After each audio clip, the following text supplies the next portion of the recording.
Next up is a special meeting of the Committee of the Whole, chaired by Dean Hazen. Okay, Urbana City Council special meeting, Committee of the Whole, and I guess clerk, we need to do another roll call. Council members Brown. Here. Hazen. Here. Hersey. Here. Jacobson. Here. Miller. Here. Roberts. Here. Wu. Here. Mayor Marley. Here. Do we have any public input cards? Nothing? Not for the committee. So, council or committee? Council. Okay. Looks like I need a motion to suspend City Council Rule 2 so that a committee meeting can be held before a City Council meeting. Does anybody have a motion? So moved. Second. Okay, moved by Mr. Bill Brown, and second, we'll just toss a coin and go with Jared. Okay, so that has been suspended. No, we need a vote. And We need a voice vote. need a voice vote? Okay. All in favor, say aye. Aye. Anybody opposed? Okay, no opposition. This is going to be regarding ordinance number 2019-12-069, an ordinance approving a special use permit for 907 North Lincoln Avenue, Stowe Real Estate Group, LLC, Plan Case 2393 SU-19, Community Development. Thank you. As Lily is settling in, I'll just review the reason that you're here. As the city clerk sent an email, I think, to all of you sort of outlining why we're here. But just to take you back to last spring, we had a couple of discussions about bringing certain plan cases, those that go to Plan Commission or possibly ZBA, Zoning Board of Appeals, to Committee of the Whole for consideration prior to a final vote by City Council.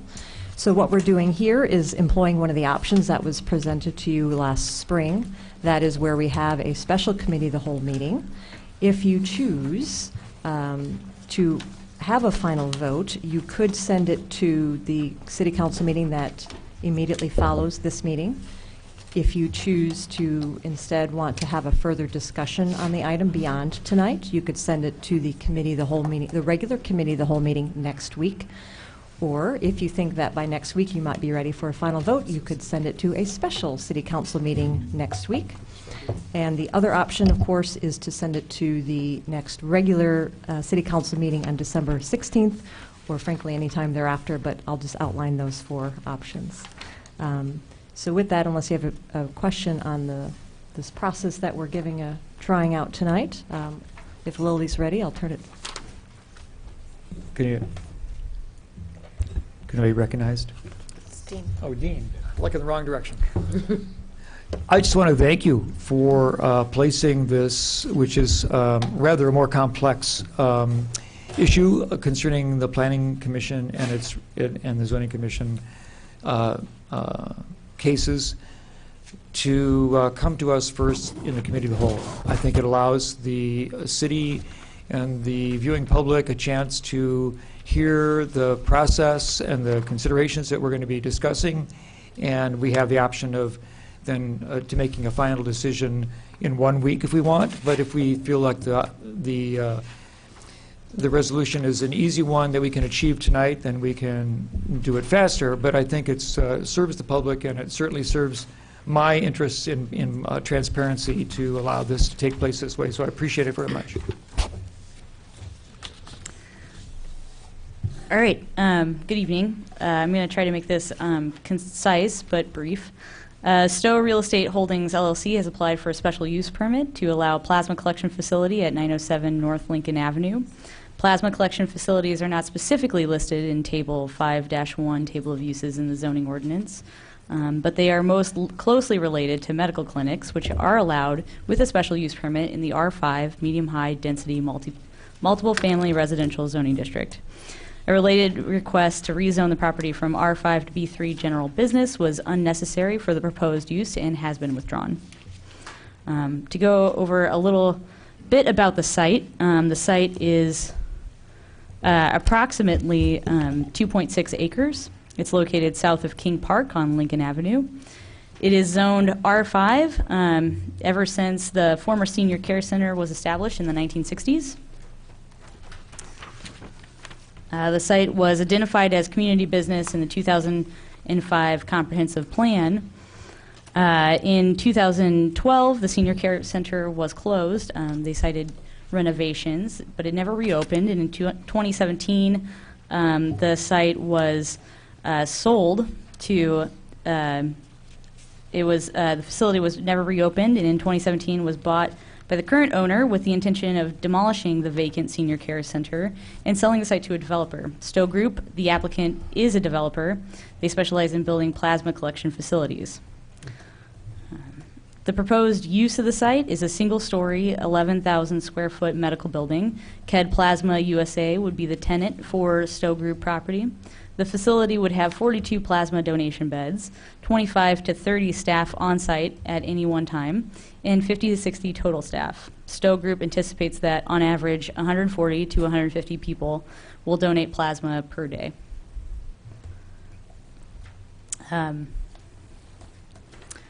The preliminary, sorry, I'm going to go through here. The preliminary site plan, as you can see, is pulled up. We tried to put the site plan in on an aerial and GIS to kind of see where it's reusing the existing access drives. As you can see, the existing driveways will remain for automobile access. The main entrance on the east side of the building, close to Lincoln Avenue, with a path connecting the entrance to the sidewalk. Bike parking is near the southeast corner of the building and is connected to the sidewalk as well. The plan includes parking for 81 cars. Based on the proposed use, the zoning ordinance requires 1 car parking space per 250 square feet of building, which is one of the highest rates required for any use in Urbana. Based on the building size, 45 parking spaces are required. The site plan shows the building has a relatively small footprint on the overall 2.6 acre site, with parking and access drives around it covering roughly 1/3 of the site. Given the location in the neighborhood relatively close to campus, a more compact site with less parking would be more appropriate. In tonight's report, you can see similar land use patterns for more auto-oriented commercial locations further from campus and downtown. The proposed site is well served by transit and is located in a neighborhood where it's fairly easy for people to walk and bike. Landscaping is not shown on the preliminary site plan, and if approved, the final development must conform to landscaping and screening requirements of the Urbana zoning ordinance. That includes parking lot shade trees, screening buffers from the homes to the west, and all the other requirements in the Urbana zoning ordinance. Plan Commission recommended that a landscape plan be submitted and adhered to as a condition of the special use permit. The applicant held a neighborhood meeting on November 13th at King Elementary School. 4 people attended. They asked questions about employment, size of parking area, the number of plasma collection facilities in the area, how traffic would move to and from the site, general information about KED plasma facilities that Stowe Real Estate Holdings has developed. Staff has received no additional public input since that meeting. Plan Commission on November 21st voted unanimously 6-0 to recommend approval of the special use permit with 2 conditions to City Council. No members of the public spoke at that hearing. Staff had recommended a condition to cap parking at 60 spaces. However, the Plan Commission felt the developer may need all the proposed parking during peak times. And with that, I'm going to go through the requirements for a special use permit briefly. The proposed use is conducive to the public convenience at that location. The property is very convenient along major arterial roads less than 2 miles from the I-74 highway interchange and is half a mile from the University of Illinois at Urbana-Champaign campus. There are approximately 800 residences within a half mile of the site. The location is well served by transit, bicycle infrastructure, and walking distance to Crystal Lake Park, the University of Illinois, downtown Urbana, and the Carle Foundation and OSF Hospital campuses.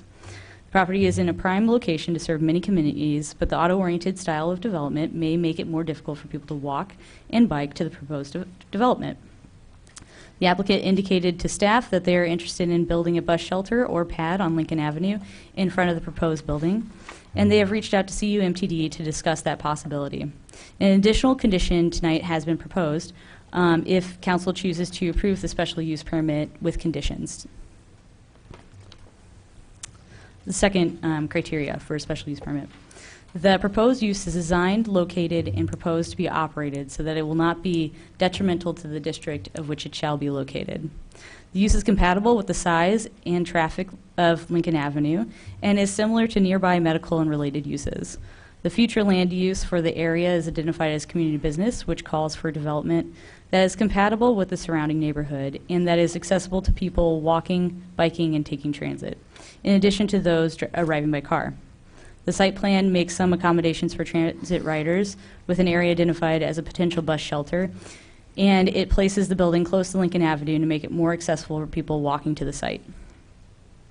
The proposal is not likely to be injurious or detrimental to the public welfare, as leaving the site vacant would likely be more harmful to the neighborhood since vacant parcels can be overgrown, attract vandalism, and become eyesores. The third criteria. The proposed use conforms to applicable standards and preserves the essential character of the district. The R5 medium-high density multiple family residential zoning district is mainly designed to be for a residential character. However, medical uses are allowed with a special use permit. The proposal generally conforms to regulations, standards, and character of the R5 district.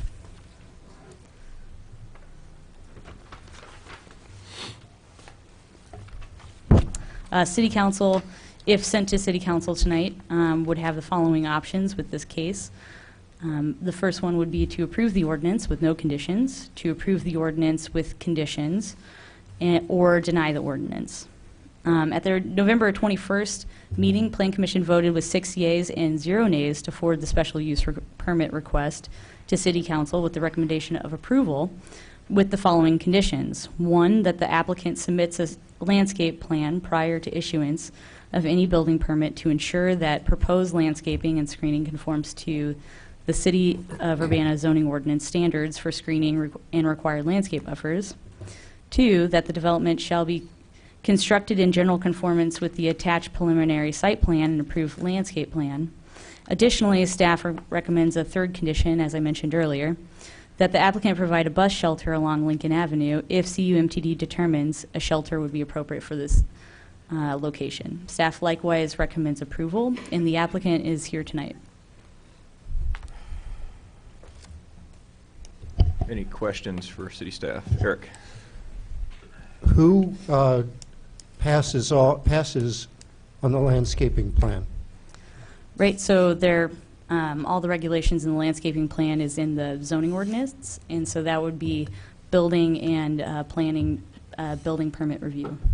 Okay, so it would be staff of building and permit review by staff. Okay. Mary Alice? So there were some comments in the Plan Commission minutes that said that the Public Works was looking at the required for drainage. Is there an update on that? Yeah, so Public Works, as you can imagine, is a little short-staffed right now, and they have not made an official determination on the required drainage or stormwater management plan that would be required in our zoning ordinance. From a preliminary look at from Public Works, I did get from Justin Swinford that it would be very hard for us to trigger that, and there might have been some confusion by the applicant's architect and city staff as far as the zoning ordinance, what it requires, because we require the certain amount of square footage of more impervious area for development. The site previously, its previous use was very developed, and actually the proposed development would have less of a footprint than the previous site. So the senior care center that was formerly on the site was a much more substantial building, and the parking lot area plus that senior care center would be what we would determine the difference to trigger stormwater management. So does that mean that between the parking lot and the building structure, if you add those combined, that it is a smaller amount of impervious than the previous? Yeah, and it would be, according to Justin Swinford, it would be difficult to trigger, at that site and that location, it would be difficult to trigger really serious stormwater management. Okay, I'm sorry if I'm being dense here. So No. I just want to I just want to understand. It looked to me from the picture that there was more parking for the nursing home, although it's distributed a little bit differently here. Obviously, the building is smaller, so I'm just trying to figure out square footage. Are we adding, subtracting the amount of land, less or more drainage? So actually, the senior care center had less parking than what's proposed. If you can see, and it's difficult with the proposed site plan over here, and I can maybe pull up really fast what the former senior care footprint looked like. But this, all of this and all of this was the former care center. It all kind of looks gray on an aerial photo, so it might be a little bit difficult. Here would be where the senior care center's parking is. In the proposal, you can see in the blue here, that's where we're seeing the new parking and the footprint. That space, and there was a chart in the staff report of how much land that kind of covered, lot coverage, and it's 15% of the lot would be covered, and then 35% of the lot would be covered with this proposal. 50% of the lot, in essence, would be open space. Okay. Sharice? I think a couple of questions that I have. Medical waste. What is, how is that going to be taken care of? Anybody know? I would defer to the applicant. And they're coming up in a moment to make a statement, I believe, so perhaps you could hold that question until they do that. Okay. Then my other question is, because what I noticed, or what I thought of when I saw the picture, at least the one that we got in our packet, it seems that the parking or the area is going to be close to backyards of single-family homes?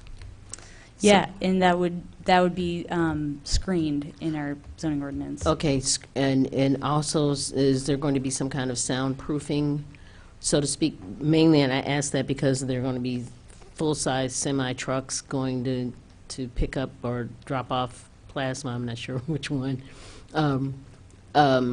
which those can be kind of noisy, and whereas before when Fontana was there, you didn't have an apartment building there. You know, the single-family homes are still there.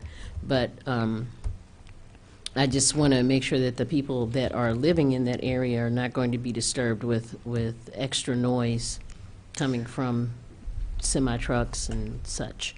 So staff did a little bit of research in as far as the deliveries that were going to be had at the site, and the applicant stated in our questions that they were looking at one pickup for plasma collected, and then another drop-off for deliveries for soft goods, and then there would probably be a trash removal dumpster truck like once a week. Okay. And I'll wait for the other question I had, which was about medical waste, how that was going to be handled. Okay. Bill? Yeah, I noticed in the comp plan designates this area as, or the future land use map as community business. Would that normally be B2 or B3 then, if it was going to be rezoned? Yeah, if it was going to be rezoned, B1, B2, B3, I think the future land use designation talks more about how it would relate into what the community is really looking for. And so that's definitely included in here, but it's kind of meant to be kind of stepping into. And do you know what makes, I know we have special uses for a lot of different things. I think daycares and can't think what else. Especially in residential areas, it seems like we have some special uses that have to be approved. What makes a medical clinic stand out that would need a special use? I mean, most of these special uses have some impact beyond the ordinary. It seems like this is fairly ordinary retail type business traffic. Why is it a special use? Would you like me to tackle that? Sure. You're right. So a special use typically has some sort of issue that one would want to mitigate, or at least consider mitigating. And I think in this case, a typical medical clinic might have a lot of traffic and a lot of in and out because you've got people that have appointments every 30 minutes, let's say. That would be my best guess. Okay. Thanks. Dennis?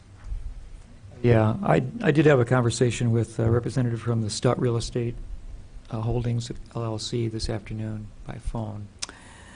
And I learned a couple interesting things, and one of the things I'd like that was commented was that the requirement for creating a detention pond, which might be one abatement for surface runoff, wasn't required for this because they're just under the number of car slots, apparently. That's what I was told. Now, maybe you want to comment on that. But I did recommend that they consider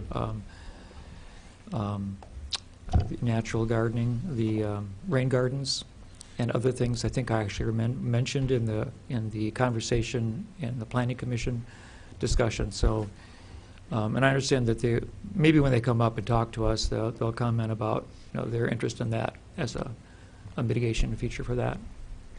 And then also, I'd like them to, when they come up, to explain a little bit about their the business really of blood plasma and how they're involved in it. It's not exactly what I would have imagined, and so I think it'd be interesting to learn and everybody to understand what they're doing and what their goals are. Any other questions for staff? Mary Alice? My final question has to do with the building, excuse me, and how close it is to the sidewalk. I know that was staff's recommendation to pull the building up closer to the street. So I always have difficulty reading the numbers of feet in these in the pictures. They're kind of obscure. So can you tell me how far away the sidewalk is from the street? Yeah, so it's about 20 feet or so from the sidewalk. From the street, it's about 30 feet. It is hard to see, but if you can look at it and you see a dashed line, that's 15 feet from the property line. And the sidewalk, except for one portion of the northern part of the parcel, the sidewalk stays pretty clear from the property line. It's just right on the property line. If you get a little bit farther north on the property line, that's why you can see the dashed line fairly clearer than other things on this map. You can see the dashed line jogs a little bit. That's jogging 7 feet. So the building is still much more set back than what our requirements are for residential use. So it's about an additional 10 to 15 feet. The recommendation was really, one thing was from the recommendation was because it's matching our comprehensive plan. The second reason was a concern for, as mentioned in our comprehensive plan, to tie into pedestrian and bicycle traffic, make it more active and easier to access. So the staff recommended that to, again, match our comprehensive plan and then also try to make it a little bit more pedestrian friendly. So at the end of the day, what is the minimum distance between any portion of the building and the street? Yeah, the minimum distance, it looks like from this map, would be 25 feet. And is that from the property line or the street, just to make sure Just that we're the answering? street is what Yeah, I'm the thinking street. of. That's Okay, because the setback requirement's 15, right? from the property line. Right, right. Two different. Yeah. Any other questions for staff? Okay, I think we got a couple of public input cards. Is the correct time, Mr. Clerk? Scott, is it Stoke? I assume you want to speak. It doesn't indicate that on here, but. And, seat with him. And Matt Deering.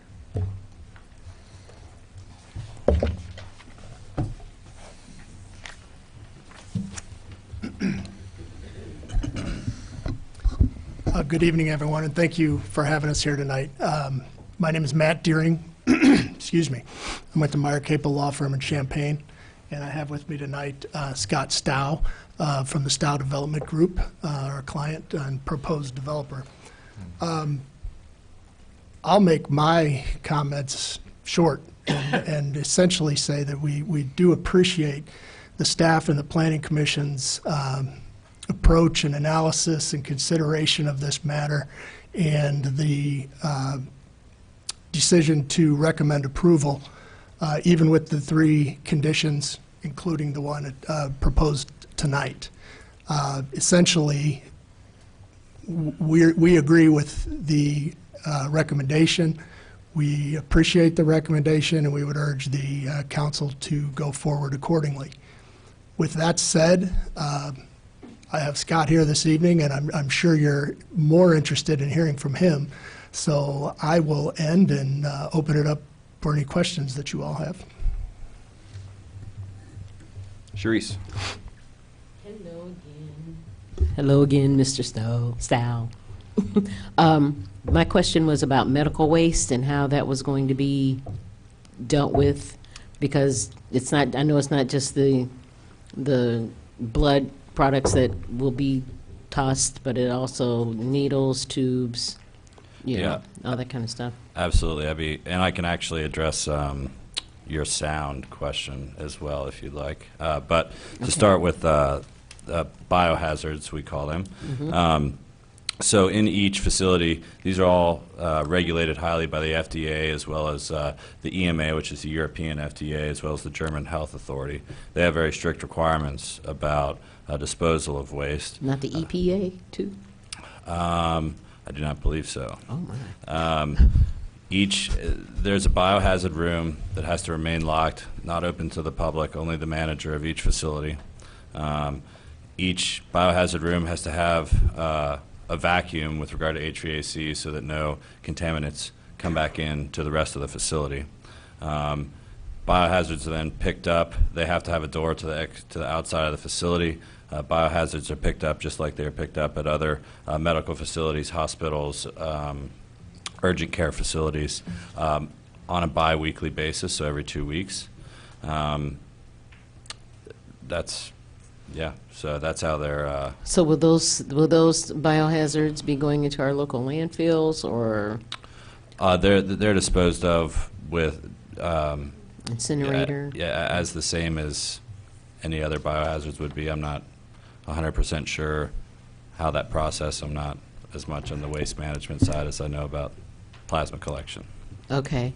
And then the other question about a sound barrier of sorts for the neighborhood around? Yeah, so Lily touched on it a little bit. In terms of deliveries, we would have one plasma pickup, which is a freezer truck, come once a month.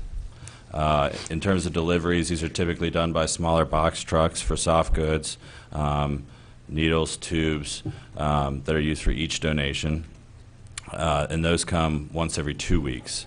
So 3 total pickups or drop-offs, with the exception of trash or the biohazard waste, would happen on a monthly basis. I can tell you right now that it's a lot less disruptive than a lot of other uses. I can imagine that an ambulance coming and going from a senior care facility would be much more disruptive than the traffic that will go through this plasma collection facility. Okay. Mary Alice? So one of the justifications for having the increased number of parking was due to the amount of staff, I think, with turnover, so approximately 25 to 30 people for each shift, so 60 potentially over a half an hour period. Is that correct? So it's a little bit less than that. So if you have 25 on staff, typically you'll have a turnover of about 15. So really in that 40 range on a staff level. As well as catching rush times. A lot of folks, these operations usually open 7 a.m. to 7 p.m. to catch the before or after work crowd, where there typically are rushes.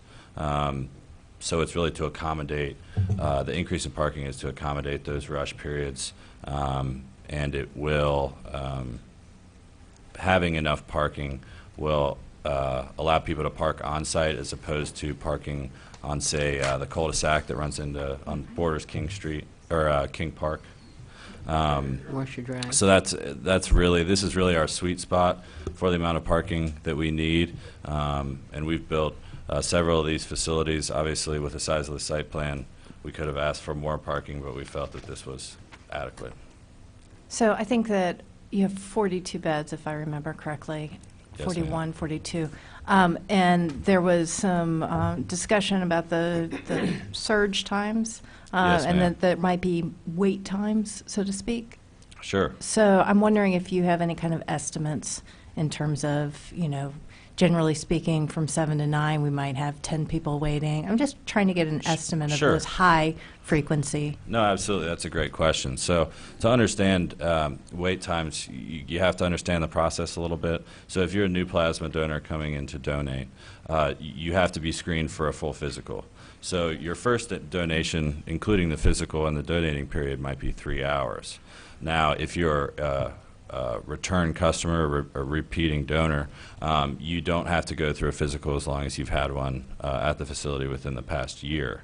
So that process only takes between an hour to an hour and a half, 60 to 90 minutes, once you've already gone through the physical. So if there's a situation where you have a lot of new donors coming in, sometimes there will be waiting for the physician to give them their physical, so on and so forth. Okay, all right, thank you. Bill? Yeah, I was one of the 4 visitors that talked to you at Sure. the open house or whatever, the public open meeting. It was interesting learning more about the plasma collection business and how it's used, and that people can make money basically by giving plasma fairly often, and being in a student community, and I know a lot of students use that as extra income. But as far as the parking goes, the beds are all pretty close. I saw a picture in here. They're like 4 or 5 feet apart. So it's not exactly like a medical clinic where you have individual exam rooms. So I can understand where we may have requirements of parking space for every 250 square feet of a medical clinic. This is a more dense use of the building. So it would probably make sense to have requirements for a smaller amount of the building, because you're going to have more people occupying the smaller area of the building. So I guess my question, first of all, is I think I remember you saying you can give up to twice a week the plasma. Is that right? Correct. So as opposed to whole blood, where, as many of you might know, you can donate once a month, plasma is 96% water, 96% water, that the red blood cells float in. So when you donate plasma, they take the whole blood out, separate the water or plasma from the red blood cells, and put the red blood cells back into your body. So you don't have that effect of being woozy, or have some level of recovery time as you would if you donate whole blood. So to answer your question, that is correct. You can donate 2 times within a 7-day period, with virtually no side effect. A lot of times you might feel a little bit dehydrated after. I believe every donor at Acad Plasma receives a Gatorade, or if they would like, a bag of saline to replenish the water that has been taken from their body upon request. Yeah, a friend of mine just said he donated for the first time last week at a different plasma place in town here. So you have some ways to keep a list to make sure somebody doesn't go across town and give to another place 3 or 4, go back and forth, and between the two of you give 3 or 4 times in a week. Yeah, absolutely. That's one of the more complex aspects of a plasma donation facility is the directory. All these plasma centers, while they may be competition, all really have to talk to each other, so that people are not donating more often than they're allowed to based on FDA standards. So they're very vigilant about making sure that does not happen, making sure that each donor is healthy before donating.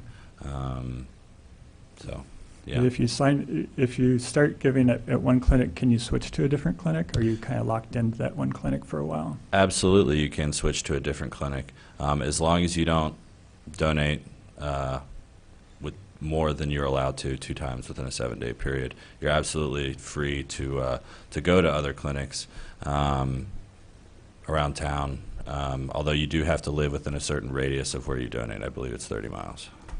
Okay, thanks. Dennis?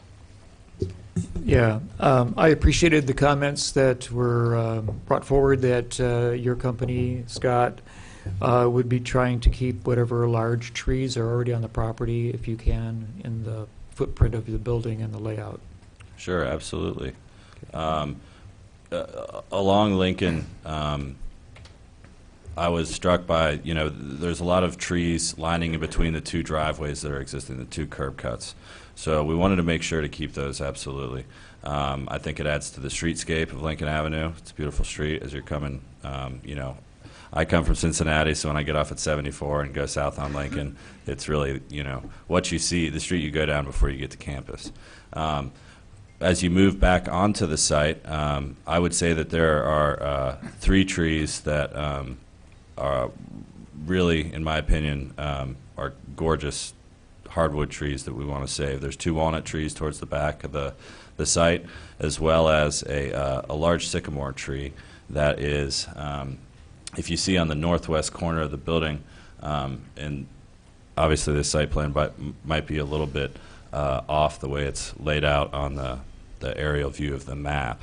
But we plan on keeping that sycamore tree in the landscape space in between the pavement. I'm a big fan of hardwood trees, and in my opinion, we can't afford to lose many more than the beetles and bad things that are going around killing our ash trees and our walnut trees to begin with. So I'm a huge proponent of landscaping and obviously screening the houses to the west of the site, as well as keeping as many trees as possible on the site. After looking at it initially, I think the only one that will come down is a cedar tree, which to the Midwest is an invasive species. So. Fantastic, very much appreciated. Those thoughts are certainly supported by me. The other thing I found very interesting was, as in your business plan, what I learned was that the plasma doesn't really stay local. It's not necessarily destined for our local hospitals. Do you want to explain a little bit about how the collection product will eventually be used? Yeah, absolutely. The plasma process is fairly complicated, so I'll try and keep it brief. I know you guys have a lot of your agenda this evening. A lot of your immune system lives in your plasma. So when you manufacture these life-saving therapies at the final stage, you often pool typically between 3,500 and 5,000 liters of plasma into one vat. And as you centrifuge these out, there's different factors that come out. Factor 1, 2, 3, 4, 5, 6, 7, 8. Hemophilia patients use factor 8. It's a clotting factor. And at the bottom, the most, how should I say, popular or used for the most wide array of treatments is called IVIG, which is an immunoglobulin, which basically has the immune system of about 35 to 5,000 different people. So this plasma has to be taken to a, we call them a fractionation facility. The one for my client is located in Long Island, where these drugs are manufactured. These manufacturing facilities are usually about $500 million to build. Once the final products are built and filled into the bottles, then they are distributed to hospitals throughout the United States, sometimes even the world. What I'll say about blood or plasma leaving the community is, if any of you have donated to Red Cross in your life, Red Cross takes your whole blood, actually centrifuges off the plasma, and sells it to plasma companies, not unlike my client. So that's kind of, in a nutshell, how the process works for manufacturing plasma. Some of the most common uses would be a tetanus shot. One very close to my heart is if you've ever had anyone that has had cancer and undergone radiation and chemotherapy. Chemotherapy virtually completely wipes out your immune system. You're very susceptible to infection, viruses, so on and so forth. And the immunoglobulin basically replaces your immune system in your body as you're undergoing these treatments that can be very harmful to the natural biology of your body. So. Okay, thanks. Any other questions? Does anybody want to entertain a motion? Mary Alice? I will make a motion that we move ordinance number 2019-12069, ordinance approving a special use permit at 907 North Lincoln Avenue, Stowe Real Estate Group, Plan Case 2393 SU 19, to the council meeting immediately following us today with a So- recommendation for approval. A second? Okay, so motion by Mary Alice and second by Bill Brown. With the three conditions that are already listed. With the three conditions that are already listed. Okay, it has been moved by Mary Alice, seconded by Bill Brown, with the three conditions that have been listed for ordinance number 2019-12-069, with a recommendation to go to City Council immediately after this meeting. Is there any further discussion? Okay, seeing no further discussion, all in favor, say aye. Aye. Anybody opposed? Okay, the ayes have it. Thank you for your consideration this evening and your time. Thank you very much. Does anybody else have anything to say before we close this session? Then we are hereby adjourned.